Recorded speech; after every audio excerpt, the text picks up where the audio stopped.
The siege of Jerusalem in 70 AD was one of the most important and tragic events in the history of the Jews and the Roman Empire.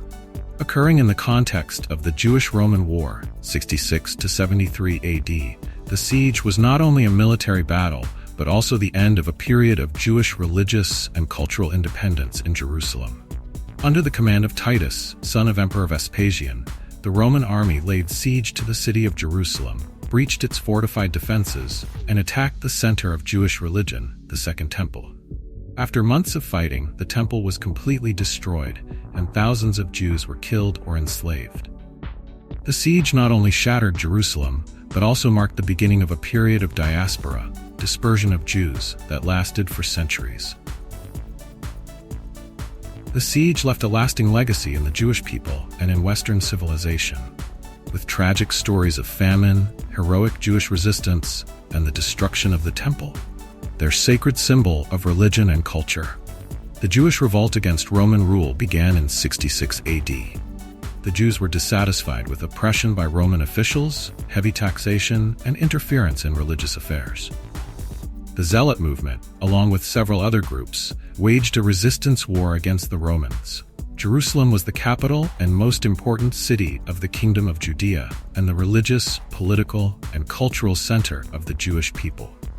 Judea, or Judah, was a kingdom in the Middle East, located in what is now Palestine. In the 1st century, when Judea was annexed by the Roman Empire in AD 6 and became a province of the empire, Jerusalem continued to serve as the largest and most important city in the province of Judea. Although the Jews retained some autonomy in religion and law, they were ruled by Roman officials and had to follow the policies of the Roman government. The religious and political situation at this time was very tense. The Jews in Judea were very sensitive about religious issues, especially regarding the Jerusalem temple, which was the center of their religion and culture. The Roman Empire interfered not only in political matters, but also in religious matters. Roman officials such as Herod the Great rebuilt the temple in Jerusalem, but many Jews still considered its construction and management by foreigners an affront to their religious beliefs. Roman rule was seen as oppressive by the Jews, and there was much dissatisfaction. The administration of Roman officials, including rulers such as Pontius Pilate, governor of Judea, was seen as tyrannical and often persecuted the Jews. The Roman government also imposed heavy taxes on the local population. Many Roman officials in Judea and Jewish officials in the alliance with Rome were seen as corrupt, causing discontent among the population. This was coupled with the increased worship of pagan gods and deities in places of worship, which made the Jews feel encroached upon and their religious independence eroded. Several Jewish revolts occurred. Some religious groups within the Jewish community, especially those who were messianic, believed that a savior would come and free them from Roman rule. They believed that the Roman invasion was a sign of the end times, and that rebellion was the only way to restore the Jewish kingdom. Another rebel group called the Zealots advocated the use of violence against Roman rule. They believed that war was necessary to free Judea from foreign domination. Such groups had been fomenting rebellion since the 60s AD. Tensions came to a head in 66 AD when a major Jewish revolt broke out. The Jews rose up against Roman rule and took control of parts of Judea. Following the Jewish revolt in 66, Roman forces under the command of General Vespasian and his son Titus laid siege to Jerusalem, crushing Jewish resistance and destroying important Jewish religious sites, especially the Second Temple. The siege began in 69 AD, and Vespasian, after being appointed emperor, left his son Titus to continue the campaign against the Jews. The Roman forces under Titus besieged Jerusalem in the spring of 70 AD. Jerusalem was now internally divided between Jewish factions. The main factions were the Zealots, radical rebels, and the Idumeans, people from Idumea, now the Negev region. These groups were fighting each other, which weakened the city's defenses. The Romans besieged the city and cut off all supply lines to Jerusalem, leaving the city's population severely starved. All attempts by the Jews to supply the city or break out of the siege failed. The people of Jerusalem suffered severe starvation, and there are accounts of cannibalism as a result of the famine. One of the most prominent stories from the siege is the Great Famine. The people of Jerusalem were cut off from their food supply, and according to Josephus, the shortages were so severe that many resorted to cannibalism. The story of a mother who ate her own child during this time is one of the most tragic legends in the history of the siege.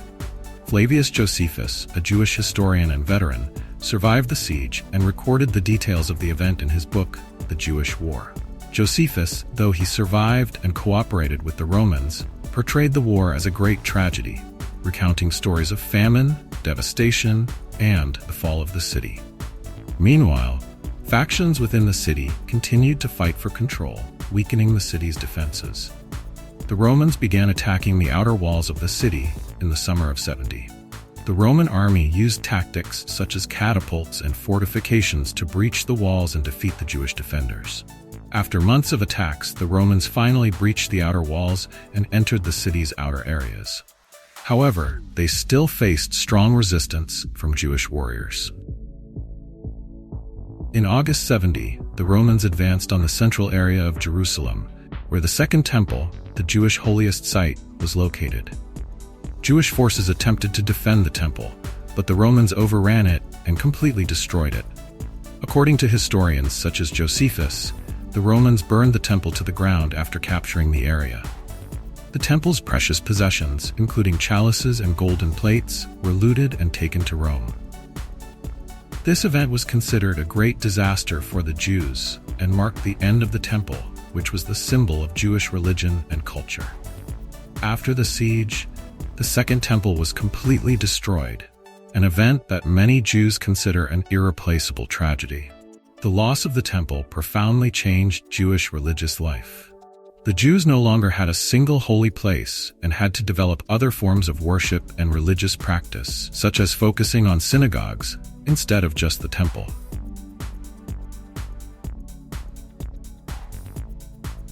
Although some remaining Jewish forces continued to fight, with the fall of the temple and the Roman army in control of the city center, resistance was largely over. After the capture of Jerusalem, the Romans continued to destroy the opposition and capture the survivors. According to historical sources, thousands of Jews were killed or enslaved. According to Josephus, over 1 million Jews died during the siege. However, this figure may be exaggerated. This event marked a major turning point in Jewish history.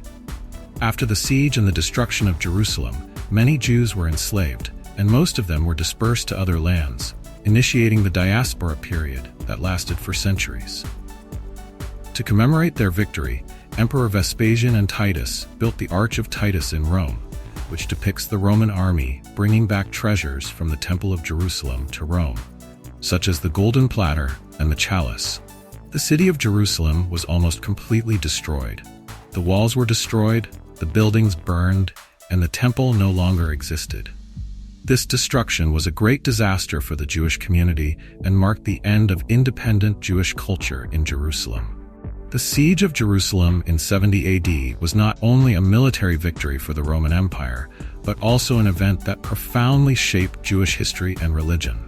The total destruction of the Second Temple, the holiest center of the Jewish people, marked the end of an era of independence and the beginning of a new era with the Diaspora, the dispersion of Jews around the world. This war not only reflects the brutality and tragedy of life in war, but also serves as a reminder of the strength, resilience, and sacrifice of people in desperate circumstances. The consequences of the siege still reverberate to this day, influencing later generations in maintaining and developing the culture, faith, and traditions of the Jewish people.